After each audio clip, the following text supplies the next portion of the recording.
US economy is accelerating, not quite at the same pace as some might have hoped. If you look at the second quarter, you start to see a second quarter estimate 2.3 on an annual basis. It fell just slightly short. 2.5 was looked at, 2.3 was the number. Q1, though, was revised up. And remember, Q1 was the difficult one, because that was where there were such difficulties in terms of the winter and everything like that. So that's been revised up. Was a small dip, is now a small gain.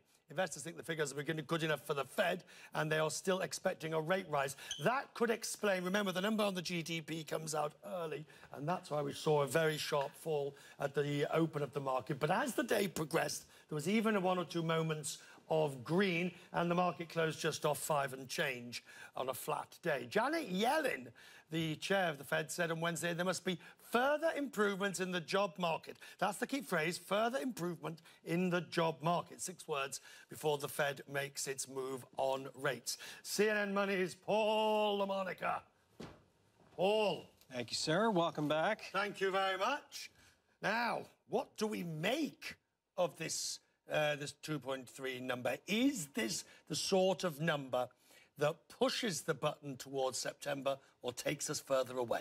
I think the Fed's probably going to do the rate hike in September. The 2.3% increase could go a little bit higher. We are going to get some revisions. The most important thing I thought in the report today was that consumer spending was up 2.9%. So all those worries about the winter, that first quarter number, it probably just was the snow. So that clearly with the revision up, which would suggest the revision up of January, or of Q1, and on top of this, the Fed is terrified, aren't they, of being behind the curve? Without question. They don't want to sit back for too long, have asset bubbles prop up, and then all of a sudden they're doing aggressive rate hikes, kind of like in the Paul Volcker days. They don't want to do that. But I think the good news for the Fed is that this is just a slow and steady recovery, which doesn't feel great for American consumers. I wrote a story in 2010 calling it the barbecue recovery because it's low and slow. 5 years later, that's unfortunately still apt, but it's probably good enough for the Fed to do just this tiny quarter-point hike, one and done, and then they sit tight and watch the data.